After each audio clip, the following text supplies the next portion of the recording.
who's in Nakuru, right? I mean, the partner disappears, right? I mean, and the stories we're hearing just don't make sense. You know, today when I was thinking, what can I wear, you know, to come here, because I knew there'd be a T-shirt for the event, I just found this T-shirt in my cupboard, and it says "Being Human," you know. And I mean, for me, we've lost humanity.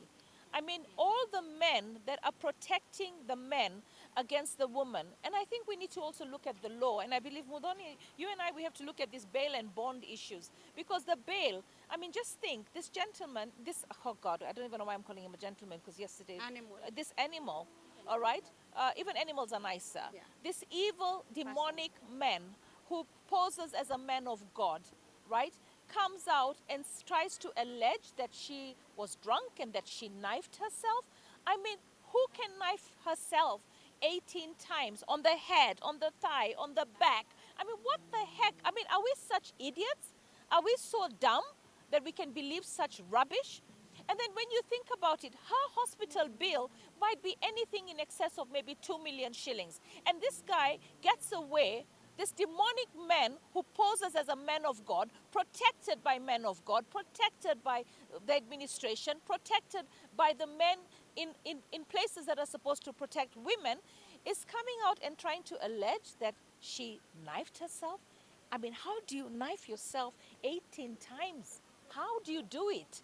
You know, I mean, what craziness is this? And then he gets off with 200,000 shillings bail? No, it can't be that easy. We have to change the law so that it becomes like, I mean, if you steal money, you know, corruption cases, you'll be told to deposit your passport, to deposit millions of shillings in cash bail. Here, you're getting away with 200,000. And if it's true that he was there when she was knifing herself, if he was, once he managed to stop her, why didn't he just rush her to hospital? Why didn't he actually stay in hospital with her and try and calm her down? If he was a man, a real man of God, he wouldn't have abandoned her. You know, I think the pieces, when you put the pieces of this case together, because we're all speaking from what we're getting on social media, I've not had a chance to speak to the police to get the information on the scoop. I'm just saying from what I'm seeing on the social media. This is insanity. This cannot happen. You know, this man has to face up, take the responsibility for what he did, apologize, and serve his time so that he learns, so that if he has children, they learn. You can't just come out after 2 days of hiding when you've cooked up a story and get support. It's so, so sad, especially when it happens within this period of 16 days of activism that we launched yesterday in Makweni. We want women to feel safe. And the only way women are going to feel safe is if they see action.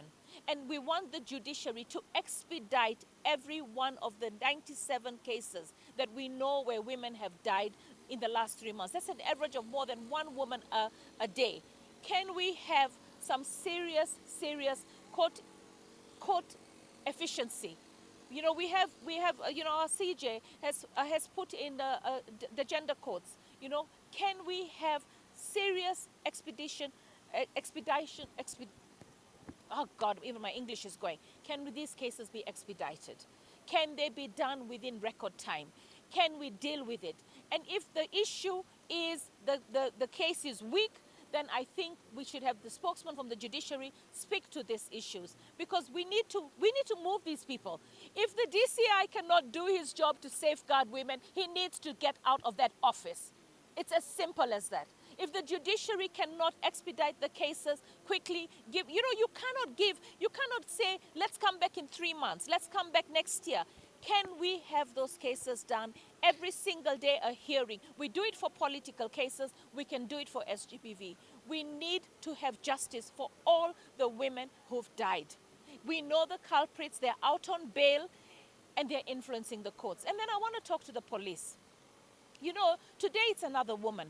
It's a case file.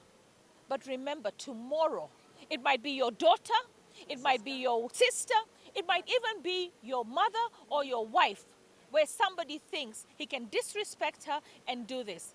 And then I want to speak about this MCA. There's some MCA in Kiambu County who talked about women being nominated and being prostitutes And, that was so low. And, SGBV starts with disrespect. So I want him to tell me, Uhuru Kenyatta, Mbadi, Soison, they were all nominated. Did they sleep to get those jobs? Respect women. SGBV will end when we start respecting women. And you cannot speak like that. We have some amazing women who've been nominated and have done amazing work. And you can't start calling them and likening them to prostitution. What if your mother was nominated? What if your daughter was nominated? What if your wife was nominated? Would you call her a prostitute? Can we get real? Men, we need he's for she's to stand up for us.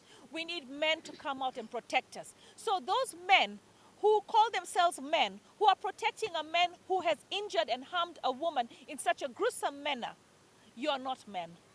You are not men. You are part of the demonic movement that is going on in our country right now. And this is where I want the church to speak. Can we move the church from politics and move the church into saving lives? God does not want women to be harmed, women to be hurt.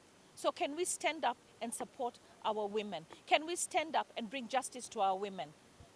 We need that. And we're begging the men to come up and stand up for us. And the courts, please, we're going to do whatever we can to make sure the legislation works. But giving somebody a bail of 200,000, I don't know. It breaks my heart. If that's the limitation because of the law, then we have to